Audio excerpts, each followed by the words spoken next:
मांग है कि लोगों को नशे मांस से मुक्त बनाया जाए, लोगों को चरित्रवान की शिक्षा दी जाए। अगर इतना कुछ समाज में नहीं किया गया तो आने वाले समय में या कलयुग में बहुत बड़ी भयावहता देखने को मिलेगी। गुरुवर ने विशिष्ट चिंतन नेपाल इसके लिए भी प्रदान किया कि जो प्रगाढ़ रिश्ते नेपाल और भारत के हैं उसमें सनातन को स्थापित करने के लिए गुरुवर ने कहा कि बहुत हमारे भारत के लोग यहाँ आते रहते हैं। अनेकों ऋषि मुनियों ने यहाँ इन दिव्य स्थानों पर आकर साधनाएं की हैं। पशुपतिनाथ के भी हम लोगों ने दर्शन किए। परम पूज्य गुरुवर का भी पशुपतिनाथ मंदिर में जाना हुआ।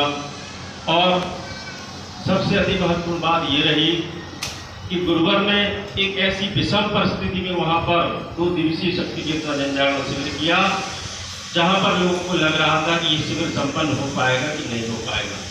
वहाँ की एक डेट भी बढ़ा दी गई थी, लेकिन प्रकृति का चक्र देखो, युग चेतना पुरुष का प्रवाह देखो कि जो हमारे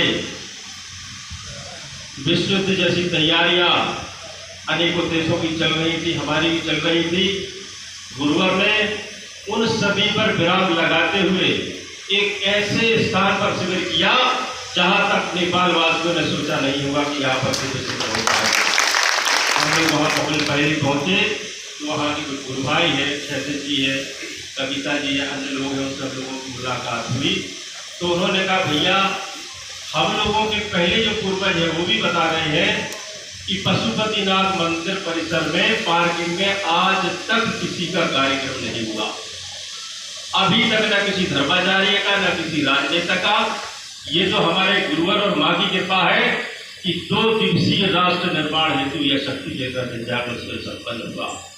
और वहाँ का माहौल भी ऐसा था, हम लोगों ने देखा कि अनेकों गजेड़ी वहाँ पर टहल रहे थे, अनेकों बार वहाँ विवाद भी हुआ। लेकिन मायापति की माया देखो कि जहाँ का रुख गुरुवर बना ले उस स्थान पर परम पूज्य गुरुवर के जो कार्यक्रम होते हैं उसे दुनिया की कोई ताकत नहीं हो सकती। अपने इष्ट पर जिस प्रकार विश्वास करते हो अपने गुरु पर उस प्रकार विश्वास करो। तुम्हारे अनेकों काम छूट जाए उन पर विराम आप दे सकते हो अगर अत्यावश्यक काम ना हो। लेकिन गुरुवर के कार्य के प्रति मैं बार बार मन से कहता हूँ कि अगर आपकी तरफ नहीं है तो ये मानो कि साधना से कोसों दूर आप चले जा रहे हो, क्योंकि गुरु कार्य से बढ़कर हमारे जीवन में कोई कार्य हो नहीं सकता। मैं मानता हूं कि नित्यवृत्ति जीवन यापन के लिए मैं भी कार्य करता हूं, आप भी कार्य करते हैं। किसी शादी समारोह से बढ़कर यह कार्यक्रम हमारा होता है। अगर आपका निजी किसी का कार्यक्रम है, बच्चे का है या किसी का भी है तब तो मान लो, लेकिन अगर कहीं से कहीं और का कार्यक्रम हो और गुरुवर के शिविर छूट जाए तो मेरा मानना है कि कहीं ना कहीं हम लोग न्यूनता कर रहे हैं।